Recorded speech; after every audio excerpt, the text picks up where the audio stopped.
မိန်းကလေးတို့ရေအိမ်မက်ကိုကြီးကြီးထားပါအိမ်မက်ကြီးရင်ကြီးမြတ်တဲ့အောင်မြင်မှုတွေကိုရရှိနိုင်ပါတယ်ဒီနေ့မှလည်းအောင်မြင်တဲ့အမျိုးသမီးတစ်ယောက်ကြောင့်ငေါပြပေးမှာဖြစ်ပါတယ်ဒီအကြောင်းကိုတက်တက်ပြနေတဲ့မိန်းကလေးကတော့စပန်အမတ်တစိတ်ကိုတီးထောင်တဲ့ဆာရာဘလန်ကီပဲဖြစ်ပါတယ်လူမရဲ့ငယ်ဘဝခက်ခဲတွေကိုပြောရမယ်ဆိုလို့ရှိရင်ဆာရာကလည်းတာမန်မိသားစုကမိန်းကလေးတစ်ယောက်ပဲဆာရာကို1982ခုနှစ်ဖလော်ရီဒါခလီဝမ်ဆိုတဲ့မြို့မှာမွေးဖွားခဲ့တယ်သူ့ဖေကဥပဒေပညာရှင်မိခင်ကကြတော့ကုမ္ပဏီအလုပ်လုပ်တယ်ဆာရာဟာမိဘတွေအားပေးမှုနဲ့အတူရိုးရှင်းတဲ့ငယ်ဘဝကိုဖြတ်သန်းခဲ့တယ်သူမရဲ့စိတ်သက်ကတော့ထင်ရှားနေခဲ့တယ်ပေါ့နော်သူမကစူးစမ်းမှုတွေကိုပြောရမယ်ဆိုလို့ရှိရင်ဆာရာကအိမ်မက်ကကင်းမဲ့မှုနဲ့စတင်ခဲ့တယ်ဒန်စီဝါမှာအလုပ်လုပ်ပြီးနောက်ဒန်ခါဆိုတဲ့နည်းပညာကုမ္ပဏီမှာပေါ့နော်ဖရှင်အယောင်ကိုယ်စားလှယ်အဖြစ်အလုပ်လုပ်ခဲ့တယ်အိမ်လုပ်တွေရောအိမ်ရောအလုပ်ရောနဲ့ပေါ့နော်စိတ်ဖိစီးမှုတွေအများကြီးရင်ဆိုင်ခဲ့ရတယ်ဒါပေမဲ့မိမိရဲ့စိတ်ကိုအကောင့်ထဲပေါ်ရည်မှန်းချက်ကိုတော့လုံးဝလက်မလွတ်ခဲ့ဘူးတနေ့မှာသူမရဲ့ပန်ဟောက်စ်ကိုဖြတ်ပြီးတော့ပေါ့နော်ရှက်ဝဲအနေနဲ့စတင်ပြီးတော့စမ်းသပ်ခဲ့ခါမှာသူမရဲ့အိမ်မက်တွေကစတင်ပေါက်ဖွားခဲ့တယ်ဒီနောက်မှာသူမရဲ့ဆုံးတည်ထွင်မှုဟာစပန်အဖြစ်ပြောင်းလဲခဲ့တယ်သူမကငွေပမာဏနည်းနည်းလေးနဲ့သူ့ရဲ့စပန်ကိုစတင်တည်ထောင်ခဲ့တယ်ဒေါ်လာ9000နဲ့စတင်တည်ထောင်ခဲ့တယ်နော်မိမိရဲ့အိမ်မက်ကိုအမှန်တကယ်ပြုလုပ်နိုင်မှုအတွက်ညအချိန်တွေမှာတောင်းမှပဲသူမမအိပ်ဖဲနဲ့ပေါ့နော်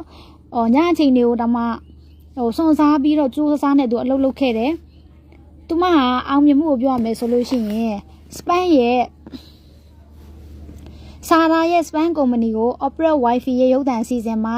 ပြသပြီးတဲ့နောက်မှာပေါ့နော်အမခန်းသူမအောင်မြင်မှုတွေရရှိခဲ့တယ်နှစ်စဉ်ရောင်းအားဆိုလို့ရှိလဲဒေါ်လာ400တန်းခန့်ရောင်းအားရှိခဲ့တယ်2021မှာ Blankstone Group ကနေပြီးတော့စပန်ရဲ့အရှယ်ယာတွေကိုဝယ်ယူပြီးတဲ့နောက်မှာကုမ္ပဏီရဲ့တန်ဖိုး 1.2 ဘီလီယံထိရှိလာခဲ့တယ်သူမရဲ့ဝန်ထမ်းတွေကိုလည်းဒေါ်လာ1000နဲ့ပထမတန်းစားလျင်လက်မှတ်နဲ့ဆောင်ပေးပြီးတော့စီးပွားရေးခီးကိုပျော်ရွှင်စွာပြုလုပ်နိုင်ခဲ့တယ်ဒီနေရာကနေအမျိုးသမီးတွေကိုစကားလက်ဆောင်ပါချင်တာကတော့အမျိုးသမီးဖြစ်နေလို့ဟိုဟာဖြစ်နေလို့ဒီဟာဖြစ်နေပြီလို့ဆိုပြီးတော့အိမ်မက်တွေကိုလက်မလျှော့လိုက်ပါနဲ့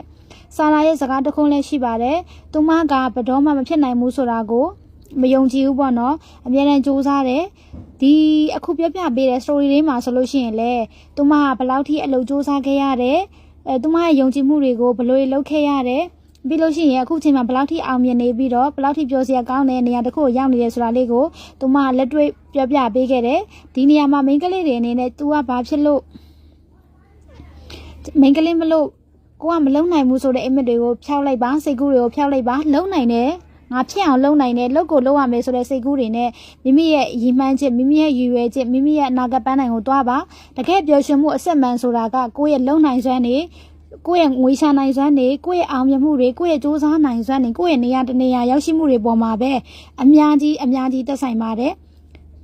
ရေရှည်ပျော်ရွှင်မှုနဲ့ရေရှည်ပျော်ရွှင်မှုမှာဆိုရင်ကိုယ့်ရဲ့အောင်မြင်မှုတွေကပဲကိုယ့်ရဲ့ရေရှည်ပျော်ရွှင်မှုဖြစ်ပါတယ်ဒါကြောင့်မလို့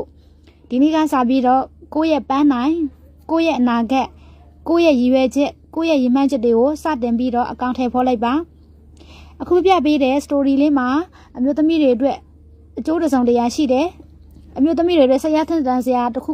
တွေးစရာတစ်ခုရှိခဲ့မယ်လို့မျှော်လင့်ပါတယ်ဒီဗီဒီယိုလေးကလူကြီးမင်းတို့အတွက်အကျိုးတစုံတရာရှိမယ်ဆိုရင်ဒီ channel လေးကို like and subscribe share လုပ်ခဲ့ပေးဖို့တောင်းဆိုချင်ပါတယ်အားလုံးကိုကျေးဇူးတင်ပါတယ်ရှင့်နောက်ဗီဒီယိုလေးမှာတွေ့မယ်နော်